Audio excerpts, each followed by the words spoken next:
ಇದೇ ಗತಿಯಾಗಿದೆ. Mass man Chinnaiah ಜಾಮೀನು ಅರ್ಜಿ ವಜಾವಾಗಿದೆ. ಬೇಲ್ ಅರ್ಜಿ ವಜಾ ಮಾಡಿದ ಬೆಳ್ತಂಗಡಿ ಕೋರ್ಟ್.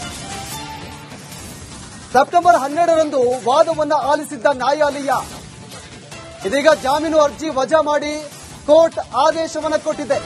ಎಸ್ಐಟಿ ಅಧಿಕಾರಿಗಳು ಆಕ್ಷೇಪಣೆ ಅರ್ಜಿಯನ್ನು ಸಲ್ಲಿಕೆ ಮಾಡಿದ್ರು. ಈತನಿಗೆ ಜಾಮೀನನ್ನು ಕೊಡಬಾರದು ಅಂತ. ಇದೀಗ ಕೋರ್ಟ್ ಜಾಮೀನು ಅರ್ಜಿಯನ್ನ ವಜಾ ಮಾಡಿದೆ. ಬೇಲ್ ಅರ್ಜಿ ವಜಾ ಮಾಡಿದೆ ಬೆಳ್ತಂಗಡಿ ಕೋರ್ಟ್. ಎಸ್ಐಟಿ ಅಧಿಕಾರಿಗಳು ಜಾಮೀನು ಕೊಡಬಾರದು ಅಂತ ಆಕ್ಷೇಪಣೆ ಅರ್ಜಿಯನ್ನ ಸಲ್ಲಿಕೆ ಮಾಡಿದ್ರು. ಇದೀಗ ಚಿನ್ನಯ್ಯನ ಜಾಮೀನು ಅರ್ಜಿ ವಜಾ ಆಗಿರೋದು. ಧರ್ಮಸ್ಥಳದಲ್ಲಿ ನೂರಾರು ಶವಗಳನ್ನು ಹೂತಿಟ್ಟಿದ್ದೇನೆ ಅಂತ ಈ ಚಿನ್ನಯ್ಯ ಬುರುಡೆಯನ್ನ ಬಿಟ್ಟಿದ್ದ. ಆತನನ್ನ ಎಸ್ಐಟಿ ಅಧಿಕಾರಿಗಳು ನಿರಂತರವಾಗಿ ವಿಚಾರಣೆಯನ್ನ ಮಾಡಿ ಆತನಿಂದ ಸತ್ಯವನ್ನ ಕಕ್ಕಿಸಿದ್ರು. ಅದಾದ ಬಳಿಕ ಆತನನ್ನ ಜೈಲಿಗೆ ಕಳಿಸಲಾಗಿತ್ತು. ಈಗ ನ್ಯಾಯಾಲಯ ಆತನನ್ನ ನ್ಯಾಯಾಂಗ ಬಂಧನಕ್ಕೆ ಒಪ್ಪಿಸಲಾಗಿತ್ತು. ಈಗ ಆತನಿಗೆ ಜಾಮೀನು ಕೊಟ್ಟಿಲ್ಲ. ಕೋರ್ಟ್ ಜಾಮೀನು ಅರ್ಜಿಯನ್ನ ವಜಾ ಮಾಡಿದೆ. ಬೋಡೆ ಕೇಸ್ನ ಪ್ರಮುಖ ಆರೋಪಿ ಈತ ಚಿನ್ನಯ್ಯ. ಈತನ ಹಿಂದೆ ಯಾರಿದ್ರು ಅನ್ನೋದು ಎಸ್ಐಟಿ ಅಧಿಕಾರಿಗಳು ಬಯಲಿಗೆ ಎಳೆದಿದ್ರು. ಅದಾದ ಬಳಿಕ ಆತನನ್ನ ಎಸ್ಐಟಿ ಕಸ್ಟಡಿ ಅಂತ್ಯವಾದ ಬಳಿಕ ಕೋರ್ಟ್ ಮತ್ತೆ ಆತನಿಗೆ ನ್ಯಾಯಾಂಗ ಬಂಧನವನ್ನು ವಿಧಿಸಿತ್ತು. ಇದೀಗ ಆತ ಜಾಮೀನು ಅರ್ಜಿಯನ್ನು ಸಲ್ಲಿಕೆ ಮಾಡಿದ್ದ ಅವರ ಪರ ವಕೀಲರು. ಈಗ ಬೆಳ್ತಂಗಡಿ ಕೋರ್ಟ್ ಆತನಿಗೆ ಜಾಮೀನು ಕೊಟ್ಟಿಲ್ಲ, ಜಾಮೀನು ನಿರಾಕರಣೆ ಮಾಡಿದೆ. ಈ ವಿಚಾರಕ್ಕೆ ಸಂಬಂಧಪಟ್ಟಂತೆ ನಮ್ಮ ಪ್ರತಿನಿಧಿ ದಿನೇಶ್ ಫೋನ್ ಸಂಪರ್ಕದಲ್ಲಿದ್ದಾರೆ. ದಿನೇಶ್, ಇದೀಗ ಚಿನ್ನಯ್ಯನಿಗೆ ಜಾಮೀನು ಕೊಟ್ಟಿಲ್ಲ ಕೋರ್ಟ್. ಈ ವಿಚಾರಕ್ಕೆ ಸಂಬಂಧಪಟ್ಟಂತೆ ಏನ್ ಅಪ್ಡೇಟ್ಸ್ ಇದೆ ಸದ್ಯಕ್ಕೆ? ಹೌದು ಪ್ರವೀಣ್, ಚಿನ್ನಯ್ಯನ ಇವತ್ತು ಜಾಮೀನು ಅರ್ಜಿಯ ಆದೇಶವನ್ನು ಇವತ್ತಿಗೆ ಕಾದಿರಿಸಿದ್ರು. ಸದ್ಯ ಆದೇಶವನ್ನು ಕೂಡ ಹೊರಡಿಸಿರುವಂತದ್ದು. ಚಿನ್ನಯ್ಯನ ಜಾಮೀನು ಏನಿದೆ ಅದು ತಿರಸ್ಕೃತಗೊಂಡಿರುವಂತದ್ದು. ಅಂದ್ರೆ ಚಿನ್ನಯ್ಯನ ಪರ ವಕೀಲರು ಏನಿದ್ದಾರೆ, ಅಂದ್ರೆ ಆರಂಭದಲ್ಲಿ ಬೇರೆ ವಕೀಲರಿದ್ರು, ಆ ಬಳಿಕ ಆತನ ಬಂಧನ ಆಯಿತು. ಆ ಬಳಿಕ ಆತನಲ್ಲಿ ಹಿಂದೆ ಇದ್ದಂತ ವಕೀಲರು ಆತನ ಜೊತೆ ಇರಲಿಲ್ಲ. ಆ ಬಳಿಕ ಉಚಿತ ವಕೀಲರಿಗೋಸ್ಕರ ಮನವಿ ಮಾಡಿದ್ದ. ಆ ಬಳಿಕ ಕಾನೂನು ಸೇವಾ ಪ್ರಾಧಿಕಾರದ 4 ಮಂದಿ ವಕೀಲರು ಏನಿದ್ದಾರೆ ಆತನ ಪರ ವಾದಿಸ್ತಾ ಇದ್ರು. ಯಾವಾಗ ಆತನನ್ನು ಬಂಧಿಸಿ ಶಿವಮೊಗ್ಗ ಜೈಲಿಗೆ ಕಳುಹಿಸಲಾಯಿತು ಅವತ್ತೇ ಅವರು ಜಾಮೀನಿಗಾಗಿ ಬೆಳ್ತಂಗಡಿ ನ್ಯಾಯಾಲಯದಲ್ಲಿ ಅರ್ಜಿ ಕೂಡ ಹಾಕಿದ್ರು. 12ರಂದು ಆ ಒಂದು ಅರ್ಜಿಯ ವಿಚಾರಣೆ ಕೂಡ ಆಗಿತ್ತು. ಅಂದ್ರೆ ಚಿನ್ನಯ್ಯನ ಪರ ವಕೀಲರು ಆತನಿಗೆ ಜಾಮೀನು ನೀಡಬೇಕು ಅನ್ನುವಂತ ವಾದ ಮಂಡಿಸಿದ್ರೆ, ಇತ್ತ ಎಸ್ಐಟಿಯ ಪರ ವಕೀಲರು ಏನಿದ್ದಾರೆ ಅವರು ಆತನಿಗೆ ಜಾಮೀನು ನೀಡಿದ್ರೆ ಯಾವ ರೀತಿಯಾಗಿ ಸಮಸ್ಯೆ ಆಗುತ್ತೆ, ಅಂದ್ರೆ ಆತನಿಗೆ ಜಾಮೀನು ನೀಡಿದ್ರೆ ಅದು ವಿಚಾರಣೆಗೆ ಮುಂದೆ ಬಹಳಷ್ಟು ದೊಡ್ಡ ಸಮಸ್ಯೆ ಆಗುತ್ತೆ. ಮತ್ತು ಇದೊಂದು ವಿಚಾರಣೆ ಹಂತದಲ್ಲಿದೆ, ಬಹಳಷ್ಟು ದೊಡ್ಡ ಪ್ರಕರಣ. ಜೊತೆಗೆ ಒಂದಷ್ಟು ಸಾಕ್ಷಿಗಳ ವಿಚಾರಣೆ ಅನ್ನುವಂಥದ್ದು ಬಾಕಿ ಇದೆ, ಸಾಕ್ಷಿಗಳ ಸಂಗ್ರಹ ಅನ್ನುವಂಥದ್ದು ಬಾಕಿ ಇದೆ. ಅದರ ಜೊತೆಗೆ ಬೇರೆ ಬೇರೆ ದೂರುಗಳು ಕೂಡ ಕೇಳಿ ಬರ್ತಾ ಇದೆ, ಅದರ ವಿಚಾರಣೆ ಕೂಡ ಆಗ್ಬೇಕು. ಈ ರೀತಿಯಾಗಿ ಇರುವಂತಹ ಸಂದರ್ಭದಲ್ಲಿ ಆತನಿಗೆ ಜಾಮೀನು ನೀಡುವುದು ಸರಿಯಲ್ಲ ಅಂತ ಎಸ್ಐಟಿ ಪರ ವಕೀಲರು ಕೂಡ ಆಕ್ಷೇಪಣವನ್ನ ಸಲ್ಲಿಸಿದ್ರು. ಸದ್ಯ ಏನು ಸೆಪ್ಟೆಂಬರ್ 12ರಂದು ಅದರ ವಿಚಾರಣೆ ಕೂಡ ನಡೆದಿತ್ತು, ವಾದ ವಿವಾದಗಳು ನಡೆದಿತ್ತು. ಅದರ ಆದೇಶವನ್ನು ಕೂಡ ಇವತ್ತಿಗೆ ಕಾದಿರಿಸಿದ್ರು. ಸದ್ಯ ಆದೇಶ ಕೂಡ ಹೊರಬಿದ್ದಿರುವಂತದ್ದು. ಚಿನ್ನಯ್ಯನ ಜಾಮೀನು ಅರ್ಜಿ ಅದು ತಿರಸ್ಕೃತಗೊಂಡಿರುವಂತದ್ದು. Praveen. Okay Dinesh, thank you ತಮ್ಮೆಲ್ಲ ಮಾಹಿತಿಗೆ.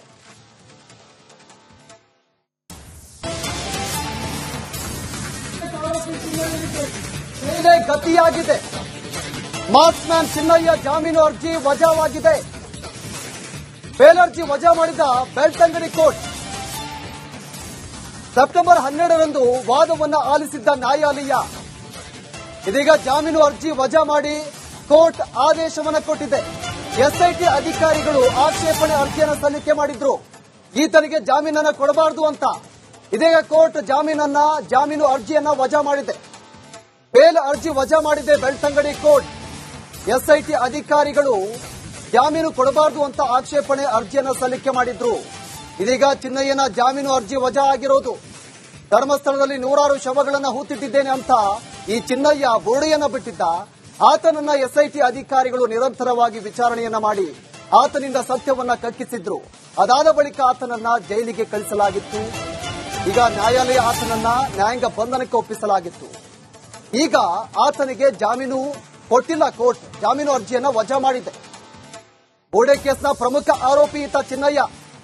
ಈತನ ಹಿಂದೆ ಯಾರಿದ್ರು ಅನ್ನೋದು ಎಸ್ಐಟಿ ಅಧಿಕಾರಿಗಳು ಬಯಲಿಗೆ ಎಳೆದಿದ್ರು. ಅದಾದ ಬಳಿಕ ಆತನನ್ನ ಎಸ್ಐಟಿ ಕಸ್ಟಡಿ ಅಂತ್ಯವಾದ ಬಳಿಕ ಕೋರ್ಟ್ ಮತ್ತೆ ಆತನಿಗೆ ನ್ಯಾಯಾಂಗ ಬಂಧನವನ್ನು ವಿಧಿಸಿತ್ತು.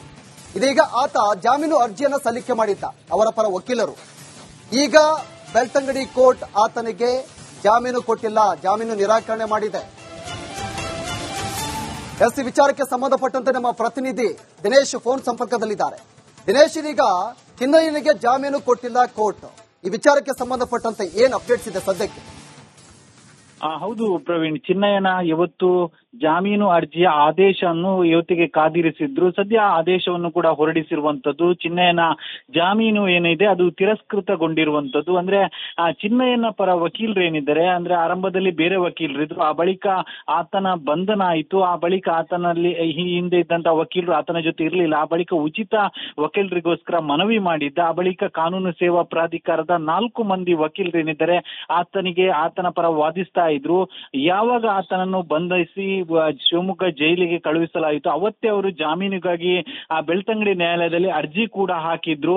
12ರಂದು ಆ ಒಂದು ಅರ್ಜಿಯ ವಿಚಾರಣೆ ಕೂಡ ಆಗಿತ್ತು. ಅಂದ್ರೆ ಆ ಚಿನ್ನಯ್ಯನ ಪರ ವಕೀಲರು ಆತನಿಗೆ ಜಾಮೀನು ನೀಡಬೇಕು ಅನ್ನುವಂತ ವಾದ ಮಂಡಿಸಿದ್ರೆ, ಇತ್ತ SITಯ ಪರ ವಕೀಲರು ಏನಿದ್ದಾರೆ ಅವರು ಆತನಿಗೆ ಜಾಮೀನು ನೀಡಿದ್ರೆ ಯಾವ ರೀತಿಯಾಗಿ ಸಮಸ್ಯೆ ಆಗುತ್ತೆ, ಅಂದ್ರೆ ಆತನಿಗೆ ಜಾಮೀನು ನೀಡಿದ್ರೆ ಅದು ವಿಚಾರಣೆಗೆ ಮುಂದೆ ಬಹಳಷ್ಟು ದೊಡ್ಡ ಸಮಸ್ಯೆ ಆಗುತ್ತೆ. ಮತ್ತು ಇದೊಂದು ವಿಚಾರಣೆ ಹಂತದಲ್ಲಿದೆ, ಬಹಳಷ್ಟು ದೊಡ್ಡ ಪ್ರಕರಣ, ಜೊತೆಗೆ ಒಂದಷ್ಟು ಸಾಕ್ಷಿಗಳ ವಿಚಾರಣೆ ಅನ್ನುವಂಥದ್ದು ಬಾಕಿ ಇದೆ, ಸಾಕ್ಷಿಗಳ ಸಂಗ್ರಹ ಅನ್ನುವಂಥದ್ದು ಬಾಕಿ ಇದೆ. ಅದರ ಜೊತೆಗೆ ಬೇರೆ ಬೇರೆ ದೂರುಗಳು ಕೂಡ ಕೇಳಿ ಬರ್ತಾ ಇದೆ, ಅದರ ವಿಚಾರಣೆ ಕೂಡ ಆಗ್ಬೇಕು. ಈ ರೀತಿಯಾಗಿ ಇರುವಂತಹ ಸಂದರ್ಭದಲ್ಲಿ ಆತನಿಗೆ ಜಾಮೀನು ನೀಡುವುದು ಸರಿಯಲ್ಲ ಅಂತ ಆ SIT ಪರ ವಕೀಲರು ಕೂಡ ಆಕ್ಷೇಪಣವನ್ನ ಸಲ್ಲಿಸಿದ್ರು. ಸದ್ಯ ಏನು ಸೆಪ್ಟೆಂಬರ್ 12ರಂದು ಅದರ ವಿಚಾರಣೆ ಕೂಡ ನಡೆದಿತ್ತು, ವಾದ ವಿವಾದಗಳು ನಡೆದಿತ್ತು. ಅದರ ಆದೇಶವನ್ನು ಕೂಡ ಇವತ್ತಿಗೆ ಕಾದಿರಿಸಿದ್ರು. ಸದ್ಯ ಆದೇಶ ಕೂಡ ಹೊರಬಿದ್ದಿರುವಂತದ್ದು. ಚಿನ್ನಯ್ಯನ ಜಾಮೀನು ಅರ್ಜಿ ಅದು ತಿರಸ್ಕೃತಗೊಂಡಿರುವಂತದ್ದು. Praveen. Okay Dinesh, thank you ತಮ್ಮೆಲ್ಲ ಮಾಹಿತಿಗೆ.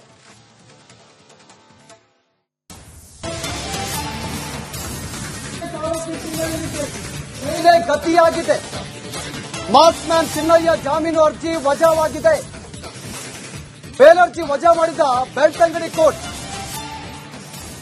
ಸೆಪ್ಟೆಂಬರ್ 12ರಂದು ವಾದವನ್ನು ಆಲಿಸಿದ್ದ ನ್ಯಾಯಾಲಯ ಇದೀಗ ಜಾಮೀನು ಅರ್ಜಿ ವಜಾ ಮಾಡಿ ಕೋರ್ಟ್ ಆದೇಶವನ್ನು ಕೊಟ್ಟಿದೆ. SIT ಅಧಿಕಾರಿಗಳು ಆಕ್ಷೇಪಣೆ ಅರ್ಜಿಯನ್ನು ಸಲ್ಲಿಕೆ ಮಾಡಿದ್ರು, ಈತನಿಗೆ ಜಾಮೀನನ್ನು ಕೊಡಬಾರದು ಅಂತ. ಇದೀಗ ಕೋರ್ಟ್ ಜಾಮೀನು ಅರ್ಜಿಯನ್ನ ವಜಾ ಮಾಡಿದೆ. ಬೇಲ್ ಅರ್ಜಿ ವಜಾ ಮಾಡಿದೆ ಬೆಳ್ತಂಗಡಿ ಕೋರ್ಟ್. SIT ಅಧಿಕಾರಿಗಳು ಜಾಮೀನು ಕೊಡಬಾರದು ಅಂತ ಆಕ್ಷೇಪಣೆ ಅರ್ಜಿಯನ್ನು ಸಲ್ಲಿಕೆ ಮಾಡಿದ್ರು. ಇದೀಗ ಚಿನ್ನಯ್ಯನ ಜಾಮೀನು ಅರ್ಜಿ ವಜಾ ಆಗಿರೋದು. ಧರ್ಮಸ್ಥಳದಲ್ಲಿ 100 ಶವಗಳನ್ನು ಹೂತಿಟ್ಟಿದ್ದೇನೆ ಅಂತ ಈ ಚಿನ್ನಯ್ಯ ಬುರುಡೆಯನ್ನ ಬಿಟ್ಟಿದ್ದ. ಆತನನ್ನ SIT ಅಧಿಕಾರಿಗಳು ನಿರಂತರವಾಗಿ ವಿಚಾರಣೆಯನ್ನ ಮಾಡಿ ಆತನಿಂದ ಸತ್ಯವನ್ನ ಕಕ್ಕಿಸಿದ್ರು. ಅದಾದ ಬಳಿಕ ಆತನನ್ನ ಜೈಲಿಗೆ ಕಳಿಸಲಾಗಿತ್ತು. ಈಗ ನ್ಯಾಯಾಲಯ ಆತನನ್ನ ನ್ಯಾಯಾಂಗ ಬಂಧನಕ್ಕೆ ಒಪ್ಪಿಸಲಾಗಿತ್ತು.